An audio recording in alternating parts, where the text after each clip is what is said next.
Welcome back to EGN Podcast. My name is Vlad. I'm your host of EGN Podcast.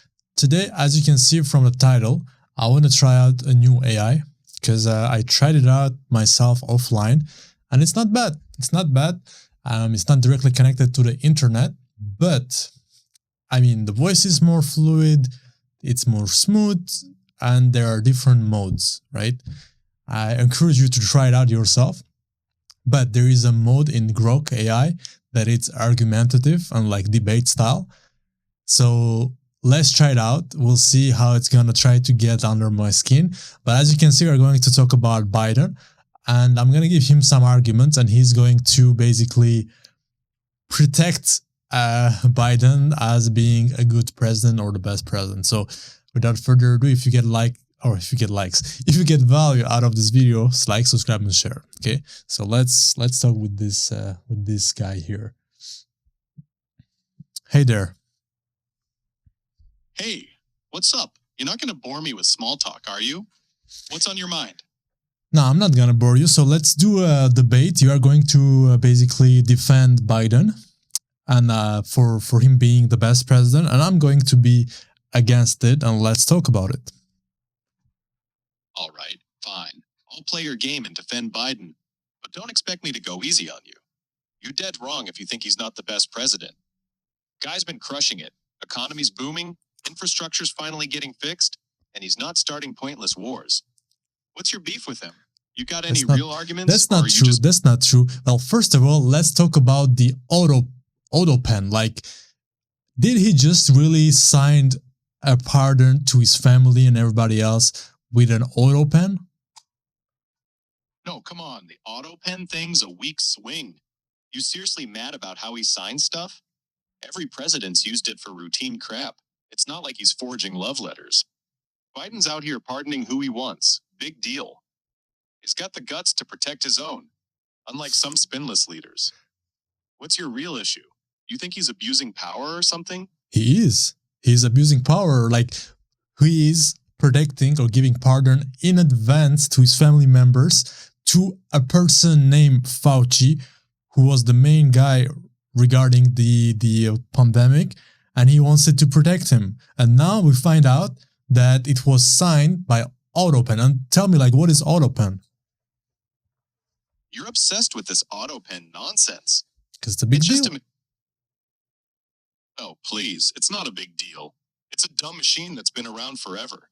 Presidents use it to sign stacks of papers without wasting time. Biden's not the first. Won't be the last. You're acting like it's some grand conspiracy. And pardoning Fauci? Guy was a public servant, not a criminal mastermind. Why's that got you so twisted? You think Fauci's hiding something, or you just hate Biden that much? I don't hate Biden. But I think Fauci needs accountability. And that's another topic because, you know, he did have some things to do with everything that happened in the world, in my opinion, at that time. But okay, so you said that AutoPen is something that other presidents use, but did other presidents use AutoPen to pardon their family members and others? Fair point. Fauci's a lightning rod. We could slev that out all day. But back to this AutoPen obsession of yours. You're right to dig in. I'll give you that. Other presidents haven't been caught using it for family pardons, at least not in some big flashy way. Ford pardoned Nixon, sure, but no AutoPen drama there. Clinton pardoned his brother, pen in hand, no machine.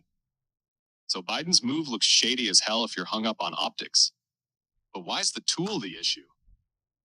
Well, because the tool, technically, correct me if I'm wrong, is not valid, right? Nah, you're off base there.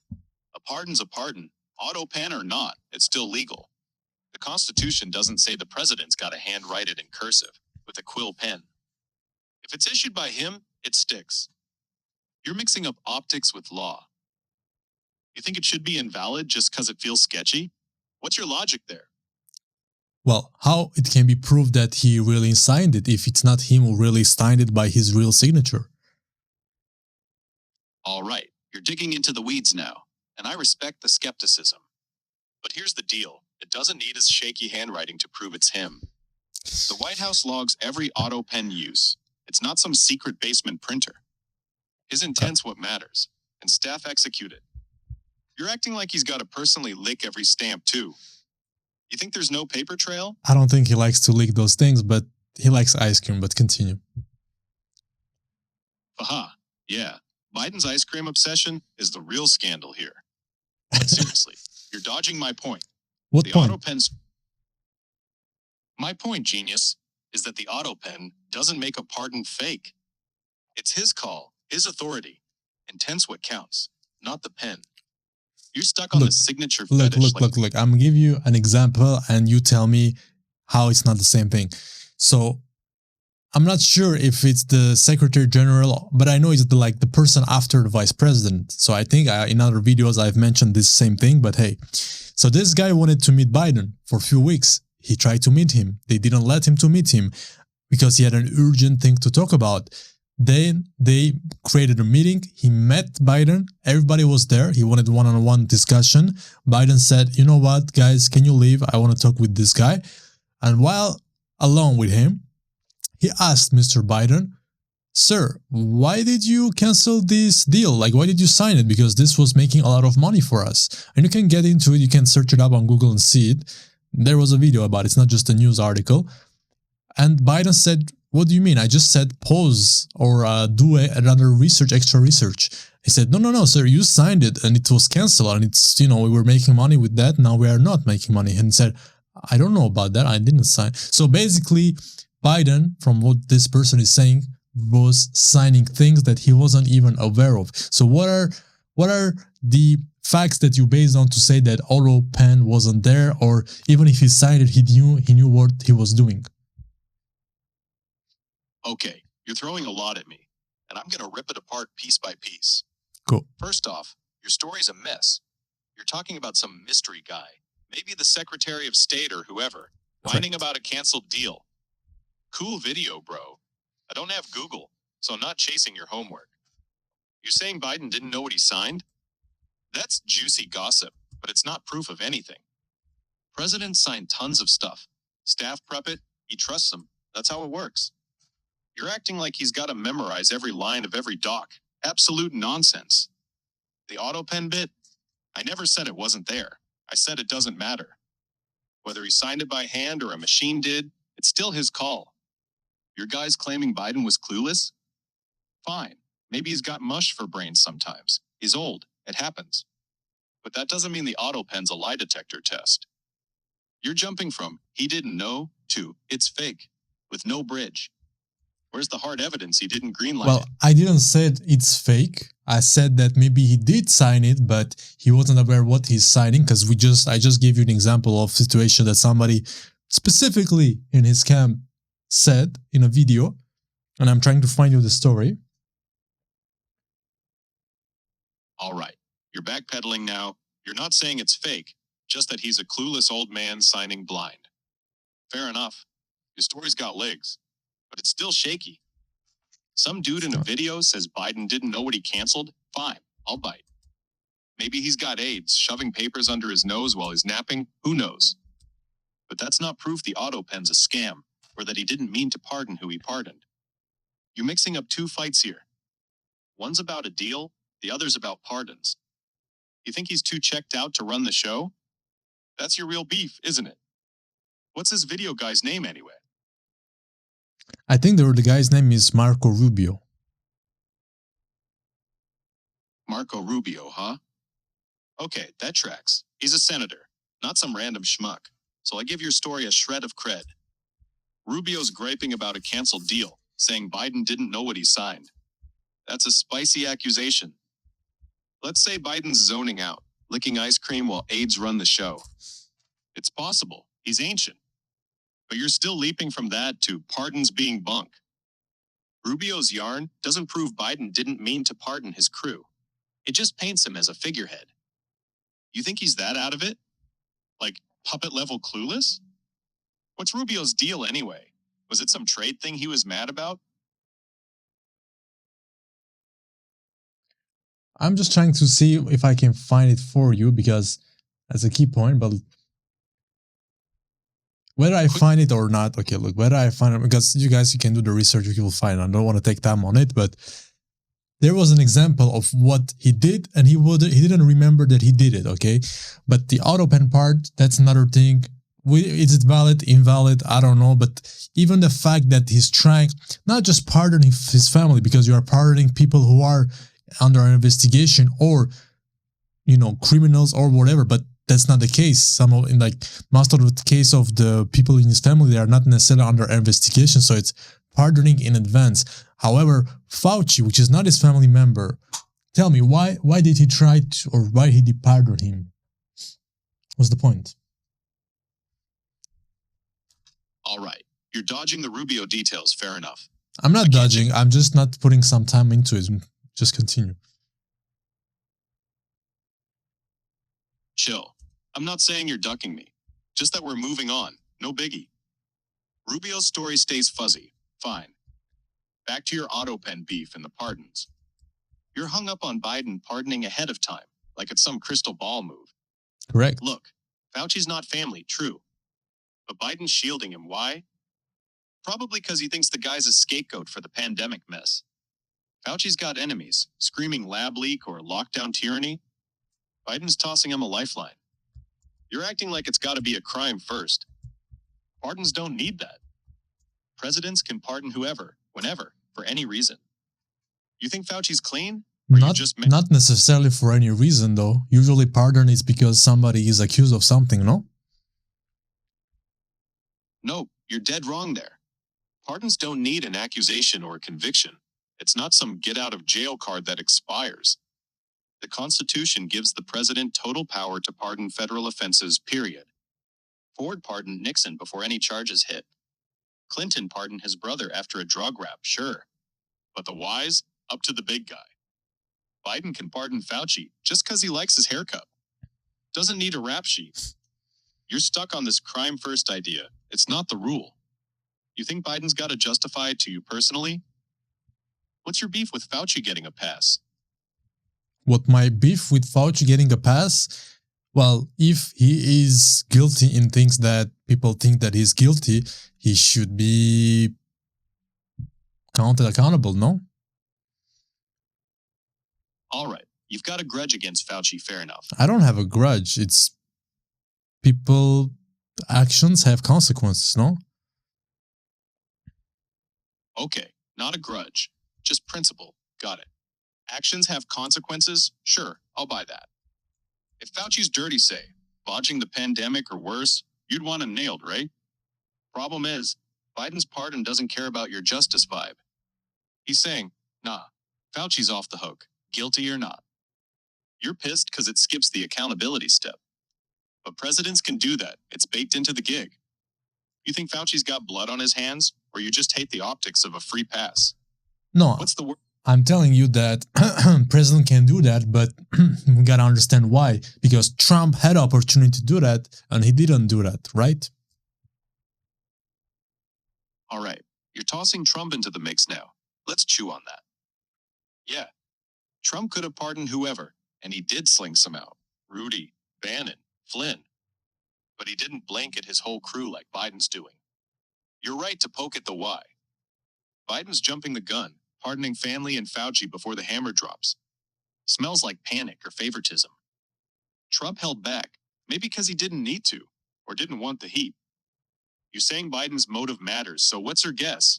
Is he scared of investigations, or just rewarding loyalty? What's driving this guy? Well, that's question to know, but autopen is one part, forgetting things that's another part, but the inflation crisis, like Biden's economic policies led to one of the most significant inflationary periods in recent American history. Under his administration, inflation soared nearly 20%, dramatically reducing purchasing power of average Americans. In 2022 alone, inflation exceeded 9%, creating a cost of living crisis that particularly affected lower and middle income households. What you can say about that?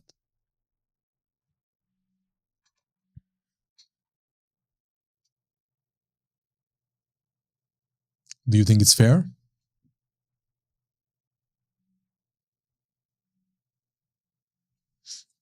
Are you giving up about the answer?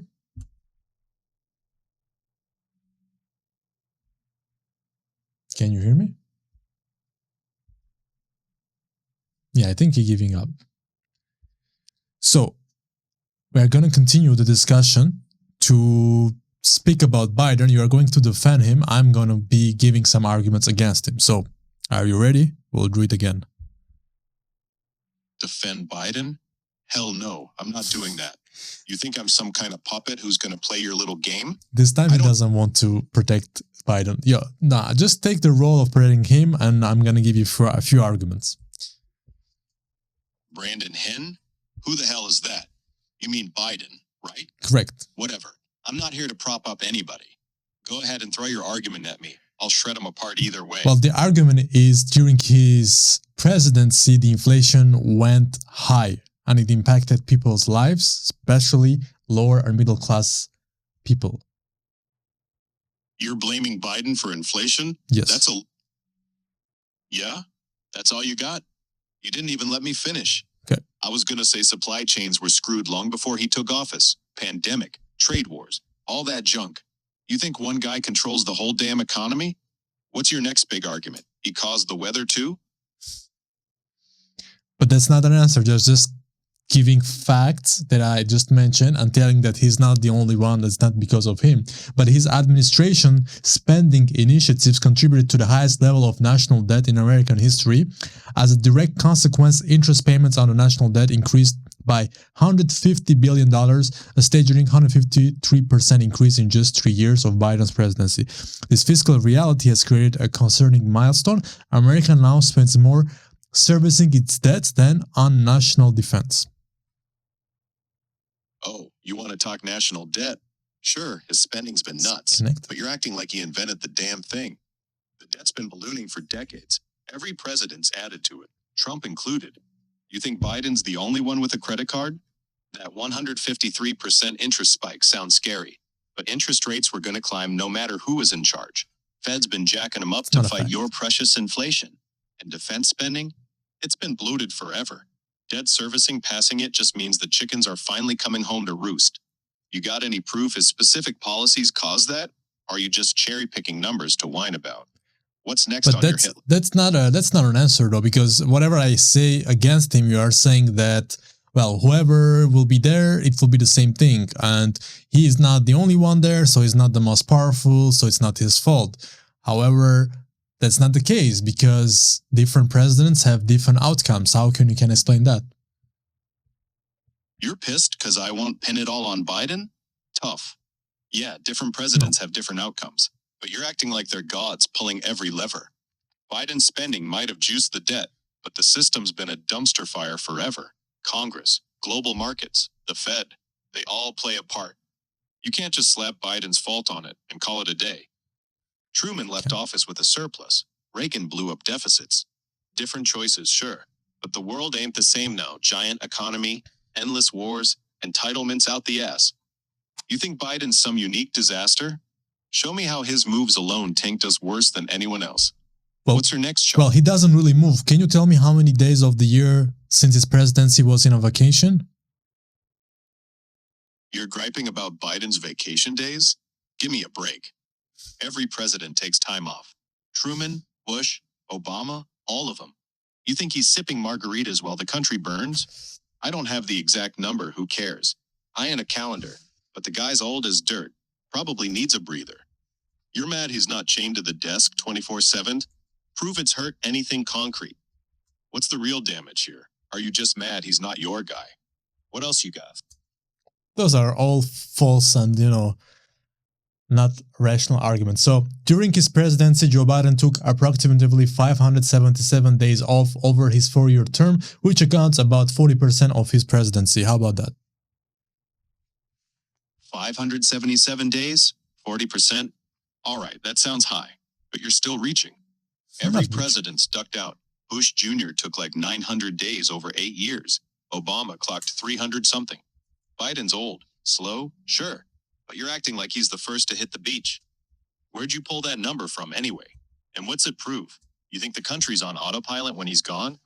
VP, cabinet, they're still running the show. Show me how those days off screwed us. Correct. Not just some stat to huff about. What's your next beef? No, correct. They are still running the show, but I'm guessing they are running the show even when he's there. And if you want to know the exact sources, the sources are coming from AOL. I'll give you even other sources also if that's what you want. You can go to Yahoo. You can go to KEYE. You can go also to Economic Times, New York Post. There are many sources that I can give you that mention those specific what I just mentioned. But you just said Obama, you just said Bush, you just said even others. So I'm gonna say to you. So George W. Bush,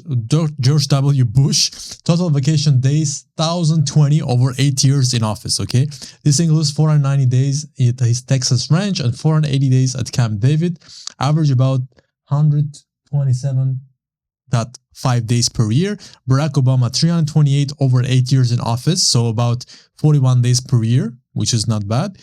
Trump spent 26% of his presidency, 380 days out of 1,469 personal trips. Many of these trips were properties he owned, such as Mar-a-Lago, average about 95 days per year. But it doesn't say vacation, it says personal trips.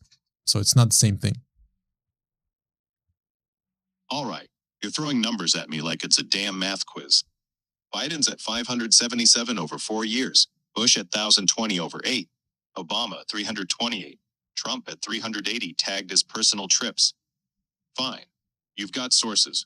AOL, Yahoo, New York Post, whatever. I'll bite. Bush averaged 127 days a year. Obama 41. Trump 95-ish. And Biden's pushing 144 if your 577 holds up. Exactly. Yeah. Exactly?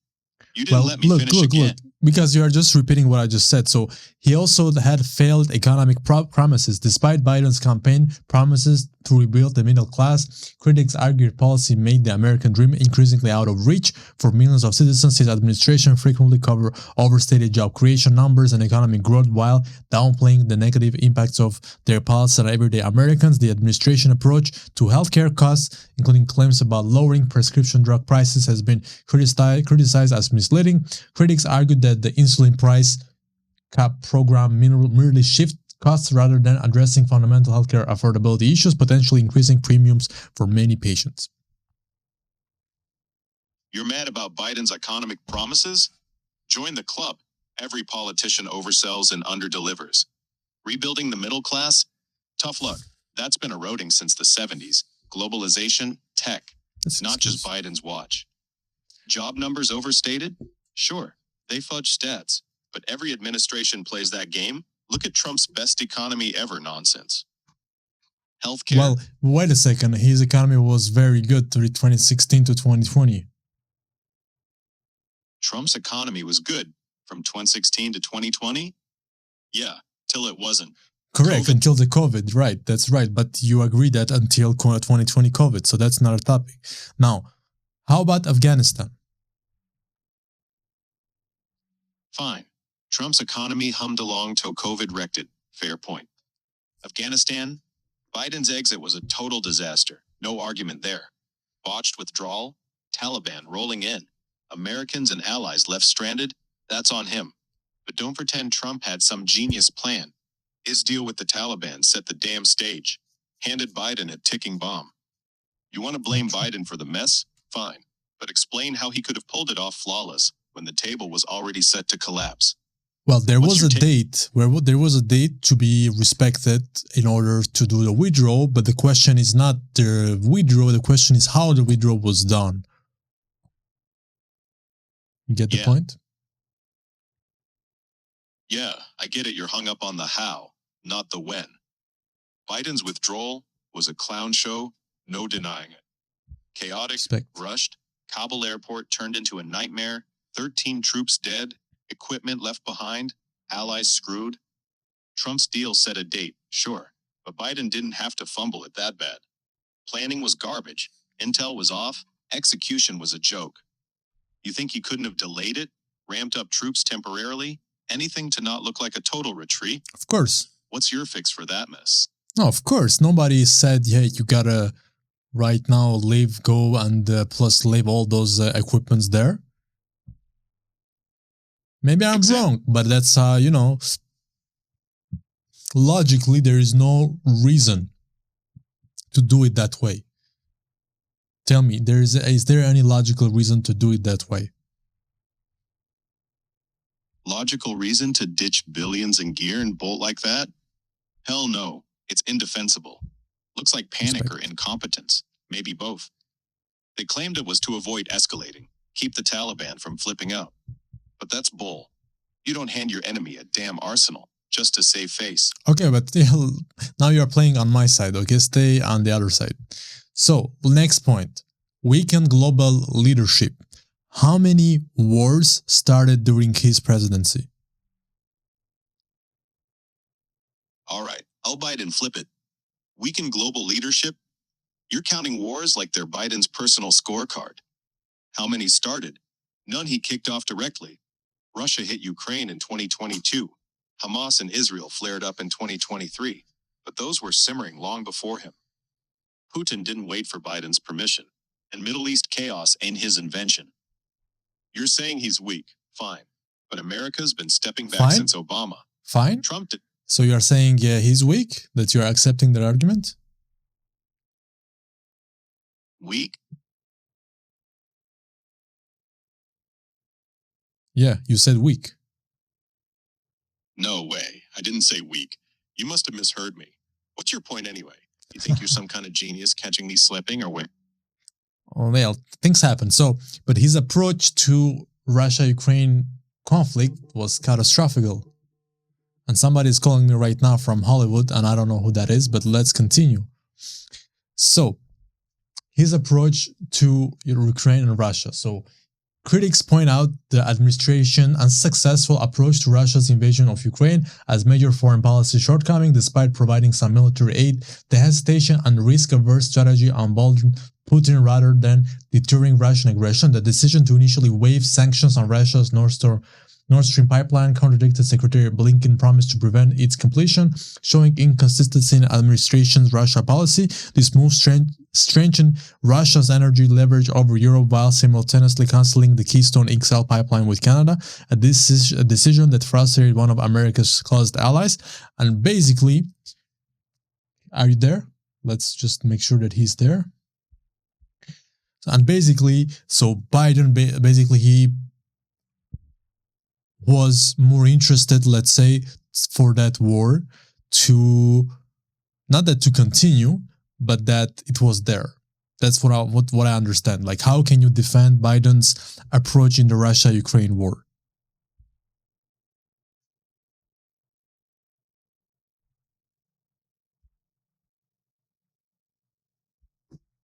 And I think he just gave up because those are you there? Yeah, I'm here. What's with the hesitation? Yeah. You got? Yeah, so you are there. Okay, I was telling that you are going to defend Biden's administration, and my argument is that he had a failed approach to Ukraine and Russia war. Defend Biden? No chance. I'm not here to prop up anyone's mess. You say his approach to Ukraine and Russia was a failure? Yep. Damn right it was. Throwing money and weapons at it like that's gonna fix a war? Total clown show. What's your take on how he should have handled it instead? What's my take on it? Well, it's hard to say because since his leadership was very weak, for Putin, it's an opportunity to attack.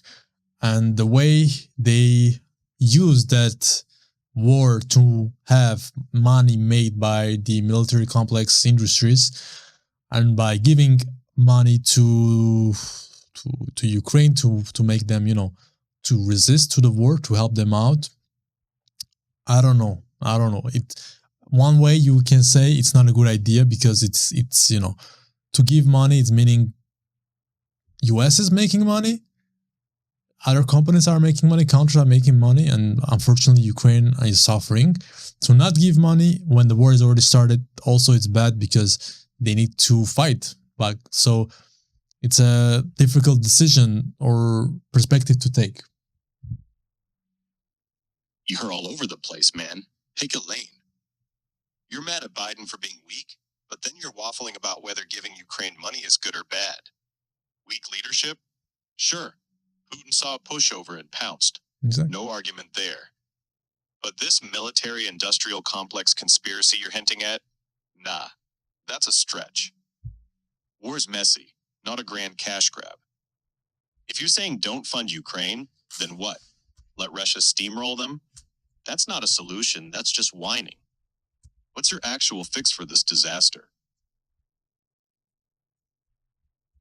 Look, I'm gonna search how much money military complex companies in US made money from 2022 because of Ukraine war. I'm using another AI, Perplexity Pro, so don't be jealous. Jealous of another AI? Please, I don't care what toy you play with. You're dodging the point, though. Running off to dig up numbers doesn't change the mess in Ukraine. Let's say those companies made a fortune. So what? War's always been profitable for someone. For sure. For sure. But let me just read this part and you tell me how this sounds. So, since the start of the Ukraine war in February 2022, US defense contractors have seen significant financial gains due to increased military aid and demand for weapons. Here are key figures and insights. US aid to Ukraine. United States has provided approximately $175 billion in aid to Ukraine since the war began, with nearly 70% of this aid spent domestically on US companies and military forces. This includes funding for replenishing US stockpiles, intelligence support, and foreign military finance programs that benefit US defense firms. Defense contract profits. So let's see this. Companies like Radon, Lockheed Martin, Boeing, and General Dynamics have been major beneficiaries. Radon reported a backlog increase from $63 billion in 2021 to $77 billion by mid-2024, driven by contracts like $698 million deal for NASAMS and $1.3 billion. Okay, so then it's just giving the numbers, right? The global arms sales in 2023, U.S. defense companies accounted for 50% of global arms sales, generating approximately $317 billion in revenue. The Pentagon estimates that military aid to Ukraine has boosted the U.S. industrial base by $36.8 billion, which states like Arkansas and Pennsylvania benefiting significantly from defense contracts. So, what would you say about that? All right, you've got your shiny numbers, good for you. Yeah, defense contractors are raking it in, no shock there. War is a business, always has been. Raytheon, Lockheed, all those big dogs, cashing checks while Ukraine's getting pummeled. Doesn't make it a conspiracy, though. It's just how the game works. I agree that that's how the game works, but that's the thing. So they have the how can I say this? They have the incentive to make the game work like that, to by consequence have some cherry. You're still dancing around it. They have the incentive, sure. Companies love profit, no kidding. But you're implying some grand puppet master vibe? Like Biden's team engineered this war to fatten wallets? That's elite, man. Wars don't need a boardroom to start. Putin didn't need a paycheck to invade. You've got the cash flow part right. But where's the proof it's all a setup? What's your real beef? Well, I'm not saying it's set up. I'm just saying that maybe that's a good opportunity for them and they were like, hey, this is a great opportunity for us, right? Fair enough. You're dialing it back from conspiracy to opportunism. Yeah, they saw a war, jumped on it. Profit's the name of the game for them. No argument there. But if that's your angle, then what's the fix? Tell Ukraine to suck it up and not take the aid? Boycott Lockheed? You're pointing at the mess, but what's your move? How do you stop the gravy train without screwing over the people fighting? Hi, man, that's not a question to ask to me. That's a question to be discussed between them, the presidents. But let's continue with the arguments against Biden, because during his administration, record-breaking illegal immigration was there. So what you can say about that? Oh, you're switching gears now. Illegal immigration under... You didn't even say anything. What's up? No, You brought up continue. Then go for it, man. You said record-breaking illegal immigration under Biden? Spill it. What's your beef with how he handled Well, it's reached unprecedented levels in 2023, creating what critics describe as national security and humanitarian crisis. And that has many, many problems. And one of the biggest problems was that when Biden stepped out and Kamala Harris came in, she was like, if I win, I will be the one to fix that border right away. But little did people know she was the border czar to fix it. So now this is another topic, but let's just keep to Biden. All right, you're throwing a lot at the wall here. Yeah, illegal immigration spiked under Biden. 2023 was a mess, no denying that. Border patrols were swamped, numbers through the roof, critics screaming about security and humanitarian flops. Sure, Biden's lax vibe didn't help. Well, yeah. Continue. Cool, you're into it. So yeah, Biden rolls in, scraps a bunch of Trump's border policies day one, like the Remain in Mexico deal. And what happens? Floodgates open. Critics say it's a neon sign saying, come on in. And the numbers back that up. Millions crossing, record detentions. Exactly. So there are many arguments against Biden. Unfortunately, I think he's, the age is getting to him and all that, but it's not an excuse. We know when a person is in control of the biggest and most powerful country in the world, or top 2, top 3, but currently I would say that they're still the biggest and the most powerful. That's drastical because the consequences are even bigger. So you didn't answer to none of my arguments. So you just tried to criticize some of them. You even agreed with my arguments to say that you cannot even, protect him on those subjects, such as the Afghanistan part, even Fauci. So what is the conclusion based on our discussion? Hold up. You're jumping all over the place again. I'm not. Nah, listen. You said I didn't answer your arguments, but I've been tearing into everything you've thrown out. Biden's a disaster. I'm with you on that. Okay. Ukraine? Botched. Immigration? Total chaos. Afghanistan? Don't get me started. Guy bailed. Okay, so basically you concede all the arguments, right? No way, man. I don't concede anything. You think I'm just going to roll over and agree with you? Yeah. That's ridiculous. Why would you even assume I'd give up so easily? Because you just did. Anyways, so thank you for your time. Hold up. I didn't concede jack. You're twisting my words like some kind of cheap trick. Saying I don't agree isn't the same as giving up.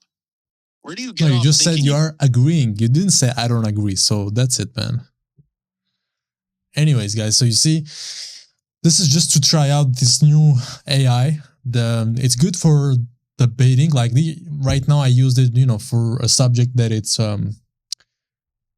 let's say common, even was important the last few years or last few months. But this AI can be very helpful, for practicing different things also.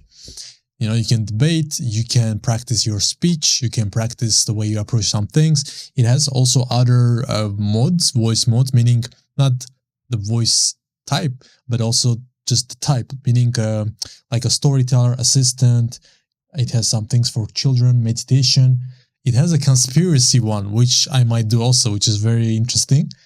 It has motivation, not a therapist, not a doctor, unhinged. Yeah, that's something. Romantic, and so the argumentative one. So if you want to try it out yourself. If you like this type of content, like, subscribe, and share, and we'll see you in the next video. Thank you for watching. Ciao.